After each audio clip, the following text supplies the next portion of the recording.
అందరికీ నమస్తేనుల్లా welcome to MR media Telangana. This is Rekha. ఇంకో పథకానికి మంగళం వాడిందొల్లా కాంగ్రెస్ పార్టీ. నిజంగా చెప్పాలంటే ఆ కోర్టుకు పోయి ఆ అడ్వకేట్ ఎందుకు ఆ పిటిషన్ వేసిండు, ఆ పిటిషన్కు సంబంధించి విచారణ జరిపిన తర్వాత ఈ ప్రభుత్వం ఎందుకు మళ్ళా కౌంటర్ దాఖలు చేయలేదు, దీని వెనుక ఎవరున్నారు అనేది ఈ వీడియోలో మనం మాట్లాడుకుందాము. మీరు ఒక సబ్స్క్రైబ్ చేయండి, మీ యొక్క సబ్స్క్రైబ్ నాకు ఎంతో బలాన్ని ఇస్తుంది. రైట్, ఏంటంటే కళ్యాణ లక్ష్మి, షాదీ ముబారక్ పథకాలు ఏవైతే ఉన్నాయో ఈ పథకాలను తాత్కాలికంగా నిలిపివేసింది హైకోర్టు ధర్మాసనం.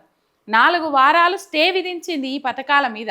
సెప్టెంబర్ 9 తారీఖు దాకా ఒక్క చెక్కు కూడా పంపిణీ చేయడానికి లేదు అని చెప్పేసి ఆదేశాలు జారీ చేసింది. ఇప్పటికీ కళ్యాణ లక్ష్మి పథకము అందరికీ అందుతుంది, ఇస్తుండ్రు, సకాలంలో ఇస్తుర్రు అయితే నేనైతే అనుకోవట్లేదు. ఎందుకంటే ఇయ్యట్లేదు కాబట్టి. ఒక్కొక్కరు సంకల పిల్లనెత్తుకొని పోతా ఉన్నారు కళ్యాణ లక్ష్మి చెక్కు తీసుకోవడం కోసం. కానీ పోయిన ప్రభుత్వంలో ఈ పరిస్థితి ఉండేనా? పెళ్ళైన నెల రోజులోపట లేకపోతే పత్రిక ముందుగాలనే పెట్టుకొని అప్లై చేసుకుంటే వారం రోజుల లోపట కళ్యాణ లక్ష్మి పైసలు వాళ్ళ ఇంటికి చేరినాయి. పెళ్లి పందిట్లకు కూడా అందిన సందర్భాలు కూడా ఉన్నాయి. బీఆర్ఎస్ ప్రభుత్వం హయాంలో ఒక ఇంటికి మేనమామనన్నా ఆలోచిస్తాడో ఆలోచించడో తెలియదు, కానీ ఒక మేనమామ లెక్క ఆలోచన చేసి ఆడపిల్ల తల్లిదండ్రులకు గుండె మీద భారం కావద్దు అని చెప్పేసి అక్టోబర్ 2, 2014వ సంవత్సరంలో ఒక బృహత్తరమైన పథకం అని చెప్పుకోవాలి. ఇది కళ్యాణ లక్ష్మి, షాదీ ముబారక్ అనే పథకాన్ని ప్రారంభించిండ్రు అప్పటి ముఖ్యమంత్రి కేసీఆర్ గారు. చెప్పాలంటే ఇది ఒక ఆడపిల్ల కుటుంబానికి ఒక బిగ్ రిలీఫ్ ఉండే. దీంతో బాల్య వివాహాలు కూడా తగ్గిపోయినాయి. ఎందుకంటే అందులో 18+ పెట్టిరు కాబట్టి దానికి 10th మెమో కానీ లేకపోతే ఆధార్ కార్డు కానీ సబ్మిట్ చేస్తేనే ఆ పైసలు వస్తుండే కాబట్టి మొత్తం మీద బాల్య వివాహాలు కూడా బాగా తగ్గిపోయినాయి కళ్యాణ లక్ష్మి, షాదీ ముబారక్ పథకం చేయబట్టి. ఎందుకంటే ఇంకో ఏడాది 2 ఏళ్ళు ఆగితే ఆ ₹1,00,000 వస్తే, లేకపోతే అప్పుడు పెట్టిన 51,000 వచ్చినా 75,000 వచ్చినా ఎంతో ఆర్థిక భారం దిగిపోతుంది కదా పేద కుటుంబానికి. ఒక పేద కుటుంబం పెళ్లి చేయాలంటే ఆ జీవితము మొత్తము ఆ తండ్రి రెక్కలు ముక్కలు చేసుకోవాలి. ఎందుకంటే మన సాంప్రదాయం ప్రకారం పెళ్లి చేయాలంటే అంత ఖర్చు అవుతుంది.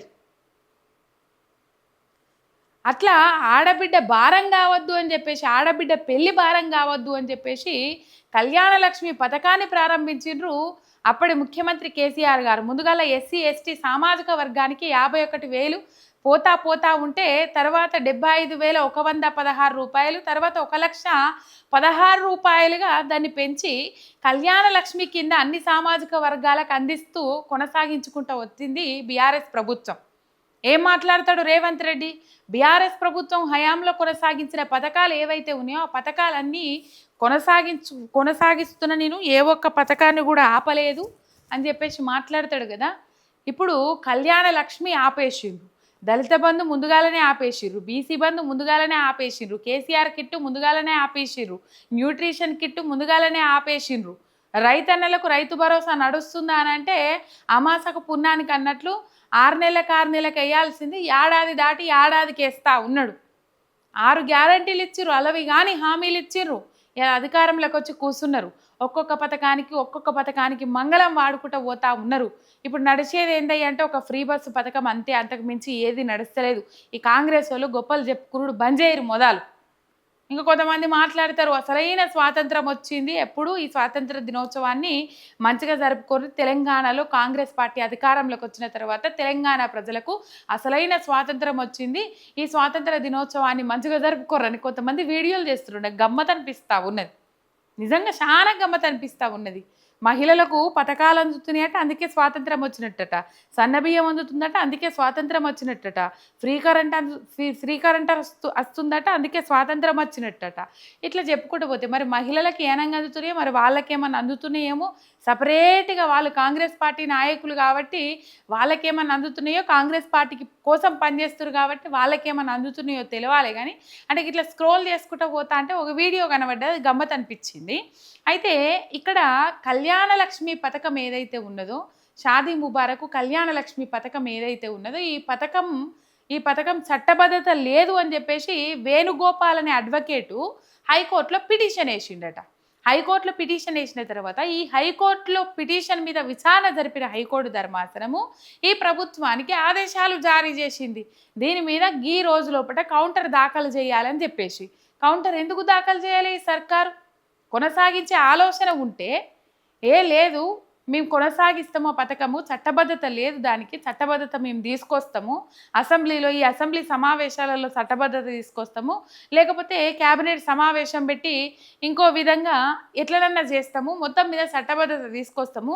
ఆ ₹1,00,000 కళ్యాణ లక్ష్మి కాకుండా మేము మేనిఫెస్టోలో పెట్టుకున్నాం కదా, మహిళలకు హామీ ఇచ్చినాం కదా, మహిళలను అడ్డం పెట్టుకొని అధికారంలోకి వచ్చినాం కదా, మహిళలకు 2500 ఇస్తామని అధికారంలోకి వచ్చినాం కదా, యువతులకు స్కూటీలు ఇస్తామని అధికారంలోకి వచ్చినాం కదా, మహిళలకు 18 సంవత్సరాలు నిండిన ప్రతి ఒక్కరికి 2500 ఇస్తామని చెప్పేసి అధికారంలోకి వచ్చినాం కదా.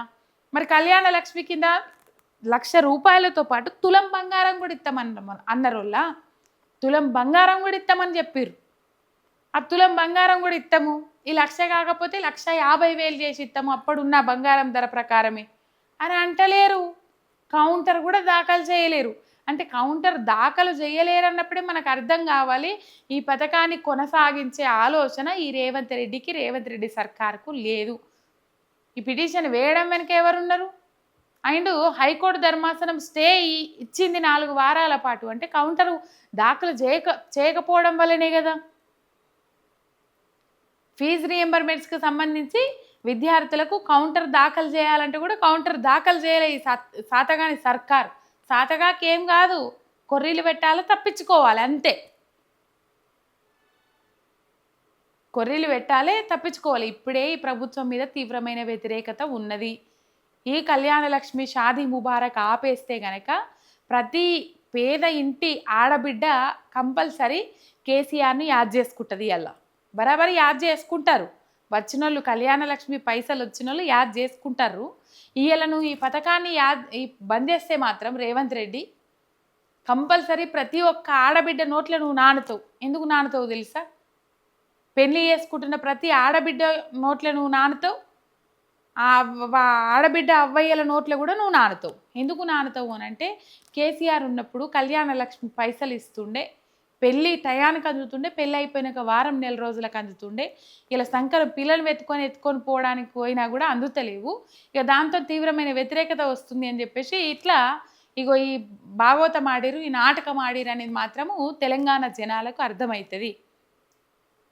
పాట ఉంటుంది ఒకటి, పేదలింట్ల పెళ్ళిరా పేరుగల్ల పెళ్ళిరా, దళిత బిడ్డలచ్చవ్వకు దర్జాగా పెళ్ళిరా, ఆ పెళ్ళి పెద్దన్న కేసీఆర్ ఆయరా, బంజారా ఆడబిడ్డ భలే గొప్పదాయరా అని చెప్పేసి పాట ఉంటుంది. ఆ కళ్యాణ లక్ష్మి పైసలు పెద్ద భరోసా. 2014 నుంచి ఇప్పటిదాకా ఆగకుండా కొనసాగింది ఆ పథకము. వీళ్ళు మధ్యలో ఆపేసిర్రు, అయిపోయింది. అన్ని పథకాల లెక్కనే దానికి కూడా మంగళం వాడిర్రు. ముందుగాల మంగళం వాడింది నిరుద్యోగ భృతి. మేనిఫెస్టోలో పెట్టి మేము చెప్పలేదు అని చెప్పి బట్టి విక్రమార్క అసెంబ్లీ వేదికగా నాలుక మడత పెట్టిన పథకము నిరుద్యోగ భృతి. నెలకు ₹4,000 ప్రతి ఒక్క నిరుద్యోగికి ఉద్యోగం వచ్చేదాకా మేము ఇస్తాము అని చెప్పేసి నాలుక మడత పెట్టిండ్రు.